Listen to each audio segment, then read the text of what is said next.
الفل ده سيناريو تفاؤلي اكتر من لازم، تفاؤلي. لكن هو ده مش ممكن يحصل. ما هو ممكن. انا بطرح كرة القدم بطرح كل الاحتمالات. الساحره المستديره المجنونه دي اللي ما فيش حاجه مستحيله. انت بتاخد الاسباب وبتجتهد في الملعب وربنا عليك يوفقك طالما خدت الاسباب.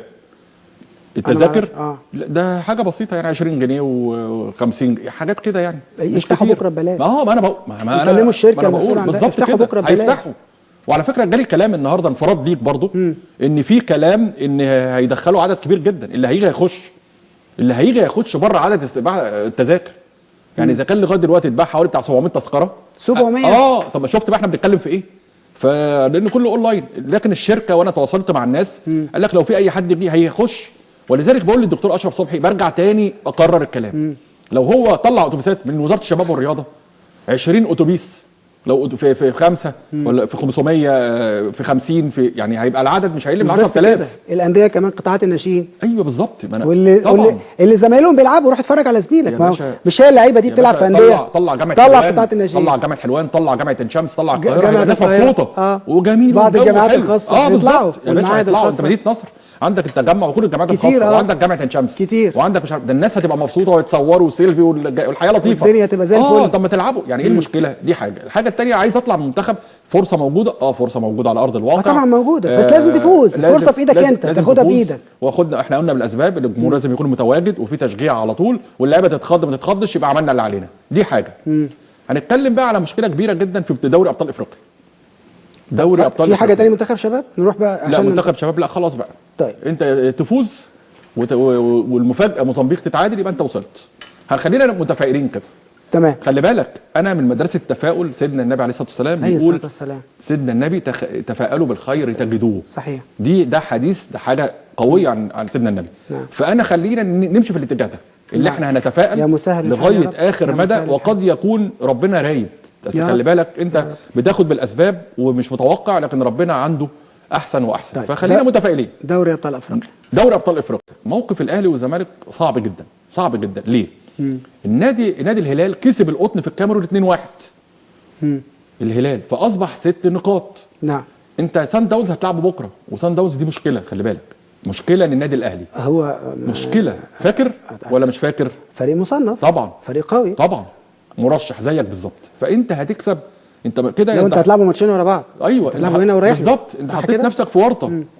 انت حطيت نفسك في ورطه. الاهلي كان ليه مباراه مؤجله زي ما انت عارف عشان مونديال الانديه. نعم. فاتفاجئ بالهلال.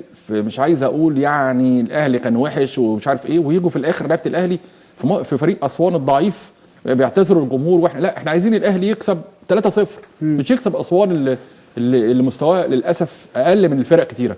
انا كان نفسي 3-0. بس هو في حاجه على فكره يعني انا بحب اطرح كل الجوانب. صحيح ان الاهلي مستواه في المباراه دي ما كانش كويس لكن كمان الحكم الموريتاني ده واللي اسندوا له ما اعرفش ازاي يوم 28 مارس مباراتنا اللي هنلعبها الساعه 3 العصر في رمضان مع ملاوي. ايه هو ده؟ ما هو الحكم ده انت ازاي بتكافئه وبتديله في تصفيات كاس افريقيه او في تصفيات افريقيا بتديله مباراه وهو عامل مباراه الهلال والاهلي عاملها وحش قوي. الشوط الثاني انا نفسي حد يجمع وقت اللعب اللي اتلعب والتوقف اللي اتعمل. اذا لقيت 10 دقايق يبقى بحق. تمام. انا هقول لك هزيدك من الشعر بيت. مصطفى غزال في قرار داخل الاتحاد الافريقي بعدم اسناد اي مباراه ليه في مصر. مصطفى غزال جه فوجئت بيه وانا في الماتش ولا مش يعني في ماتش فيوتشر وبيراميدز في الكونفدراليه بيحكم المباراه. طب انت منين؟ ده انت مصطفى غزال. ده انت غرقتينا قدام السنغال. مين غزال ولا غربال؟ مصطفى غربال بتاع الجزائر. ما انا بقول غزال. هو مش غزال ولا حاجه. غربال. هو مش غزال ولا حاجه. مصطفى غربال. هو جريته زي الغزال بس هو غربال للاسف. يعني ظلمنا مع السنغال في كرة عمر جابر. زي الناس كلها شافتها. مصر العالم كله شافها وكان طرد وكان في لنا ضربه جزاء وما حماش اللعيبه وكتب تقرير الدنيا 100 في مباراه دكار لو تفتكر وتم الاعتداء علينا وعلى صلاح وعادي جدا. ورغم كده لدرجه الناس قعدت تدعي على الجزائر قدام الكاميرون في الجزائر وربنا كرمهم والكاميرون في اخر دقيقه لو تفتكر كسبوا وطلعوها من الوصول لكاس العالم رغم ان التعادل كان هيطلع الجزائر زي ما حضرتك يعني هيصعد بالجزائر للمونديال. نعم. وكان في اخر دقيقه ربنا ادى الدرس بتاعه العظيم. ولذلك احنا بنقول ان المنتخب الشباب ممكن يعملها، ممكن يعملها لو ربنا رايد وانت خدت بالاسباب. ليه لا؟ طالما انت بتجتهد انت بتاخد بالاسباب وربنا عليه النتيجه. نعم. على المرء ان يسعى وليس عليه ادراك النجاح. صح ولا غلط؟ صحيح. احنا خدنا على كده.